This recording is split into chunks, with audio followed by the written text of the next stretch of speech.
Lil Haiti, we officially a city now. We came a long ways from Lemon City. Come show the boys some love, man.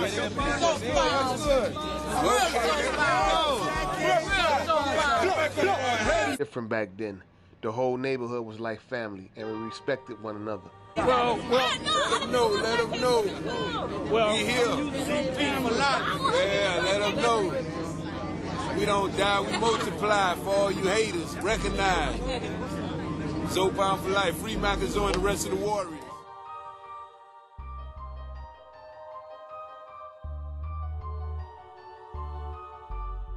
Gang violence in Miami-Dade County in the 1990s was characterized by an increase in homicides and shootings as gangs began to use firearms against each other.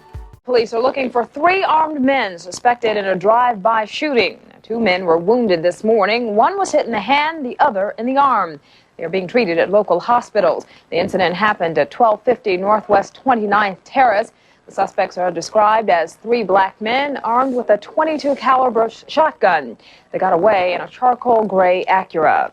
A man who was shot in Liberty City last night remains hospitalized this afternoon. The shooting happened at a housing project on 56th Street and 23rd Avenue. Police say the victim was talking to the gunman when they opened fire on him. He was shot several times and taken to Jackson Memorial Hospital, where he's listed in critical condition. Per the Miami-Dade Gang Task Force Unit, since 1991, about 256 gangs established themselves in Miami-Dade County. Cups and soda cans mark the spots where the bullets fell Saturday night. So far, Glenn Robinson is the last man to die in an apparent battle over drug territory in Liberty City, around Northwest 15th Avenue and 68th Street. In this game here, life is cheap, but territory is very expensive. And so they don't care how many people they kill in order to secure that territory. And the body count is racking up. Robinson was the second man to die in a hail of bullets yesterday. Before that, police found Billy D. Walker slumped over the wheel of his car. More than a dozen bullets from a high-powered assault rifle ripping through the car and the man. Police believe someone wanted to send a message, a very clear message this Christmas.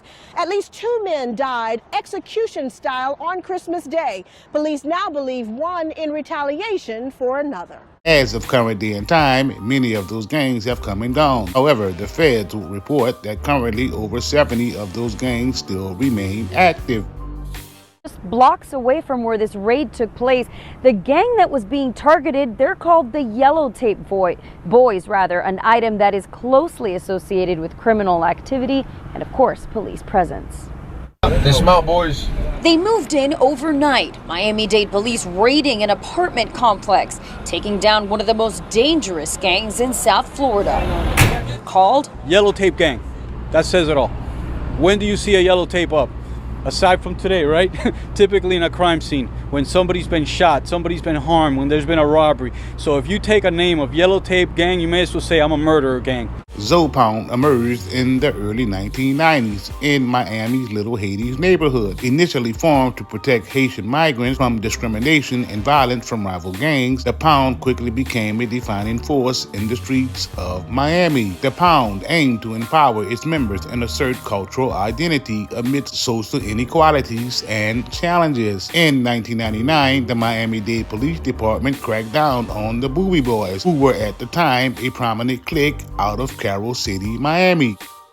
Drugs, guns, violence, decades of deaths blamed on a drug gang known as the Booby Boys. Kenneth Williams and his group is responsible for 30-plus homicides and well over 100 non-critical shootings in Dade County alone. However, what was never mentioned was that there was no such thing as the Booby Boys. Law enforcement pegged them with the name in order to label the men as a gang. It was alleged that a group of Haitians going under the moniker Zoe Pound took advantage of the power vacuum caused by their downfall, becoming a powerful force in the streets of Miami. An alarming increase in Florida murders driven by street gangs armed with assault weapons was the focus of a new task force that had used tough federal laws to put violent criminals behind bars with longer sentences. In 2002, the Terrorist Boys were a notorious street gang in North Miami, Florida, that were allegedly responsible for a murder spree as well as other violent crimes. The gang is believed to have been responsible for at least 12 killings and dozens of shootings in the mean, grimy streets of Miami. In March of 2002, the gang stole 33 guns from a Broward County gun shop by ramming a car through the front door. The Terrorist Boys used the stolen guns and stolen cars to ambush their ops, killing anyone that stood in their way, which brings us to our story. In 2002, there was a flare-up of violence between rival Haitian gangs in North Miami, but by the next year, things had quieted down. In 2006, crime was at the lowest point in 10 years. There were only 4 murders in the city. Robberies and thefts were also down. Even the first 4 months of 2007 were relatively quiet, with no murders at all. But on April the 19th of 2007, the calm ended. It seemed to some residents that the problems of the poor and more violent immigrant enclave of Little Haiti, a few miles south, had settled in North Miami. 32-year-old Frankie LaFontaine, aka Solo, the brother of Mackazoe LaFontaine, aka Mackazoe, had a long and violent criminal record. In an unfortunate turn of events, Solo was viciously shot and killed early on a Tuesday morning as he loaded his 2 kids into a car. In or around 2001-2002, prior to his murder, Solo had just been released from federal prison on a probation violation for visa fraud. 2 years earlier, Zoe Pound had just dropped the highly anticipated album, Little Haiti Stories, in 1999, later dropping the promo single, Is It True, Coming For You, in 2000. The gangster rap group of Haitian descent from the neighborhood of Little Haiti in Miami, Florida was made up of Mackazoe, D-Child, Blind, Red Eyes, and Big Kid. However, there was one problem that would hinder their success. That problem was Mackazoe catching a case in 2002 and blowing trial in 2003. I mean, it's not a neighborhood you would want to raise your child in. I mean, it was rough on them. Minimum wage, struggling to keep food on the table, pay rent, sometime behind on rent.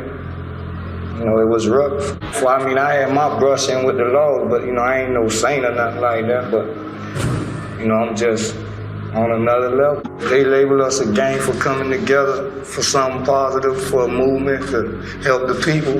I know where I stand. I know I'm not a part of no gang. Meanwhile, imposters were beginning to claim the Zoe Pound name, hanging on and around South Beach with actual Zoe Pound affiliates, rubbing noses with celebs. As time went on, more and more snaked out backdoor shit was happening behind the scenes. Well, let them know. Well, we here. Yeah, let them know. We don't die, we multiply. For all you haters, recognize.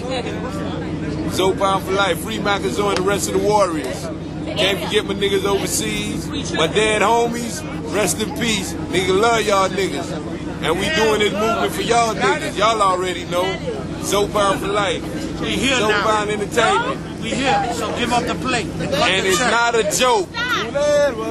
It's not a joke. It's going down. You down to your last lifeline. I don't gotta say nothing. Nigga Biz, he stay handling his biz. Stay on the bed. A soldier for the cause. Real niggas. A soldier for the cause. If you ain't for the cause, keep it moving. Can't forget North Miami Hot Boys in the cut. Y'all already know. Support them boys. Support them boys. North Miami Hot Boys, y'all already know. Jet Black, my brother Gospel. What's good? What's good? Edison Schwartz right here. Holla. Get back over here. Can't forget about Pink Diamond, 305 Uncut. Now, what's the name of your shit you got going on? Dave versus Broward. Y'all already know. Support that shit. Support Lil Haiti in general.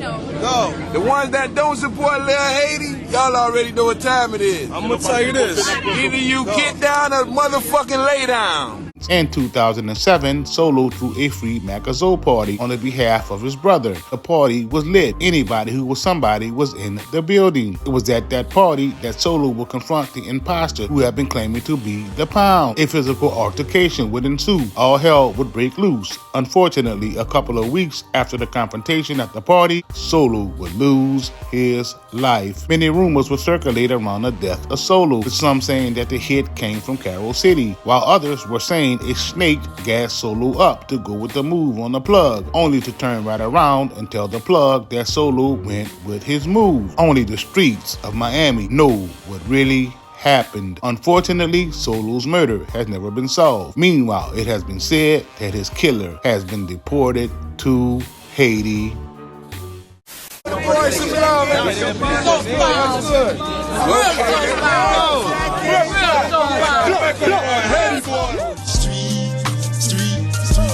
Take a walk with a G like me. They screaming that it's hard, but it's harder, but it's hard on the street. Yeah, it's hard on the street. Life's a bitch, and that's a shame. Make the wrong move, nigga, get caught in the game. 25 or 35 or beats in the game. Especially if they hit you with that license tank. Ain't a problem in my hood, cause riding in my hood, yeah, we ride to no good. Play with them boys, boy, you die for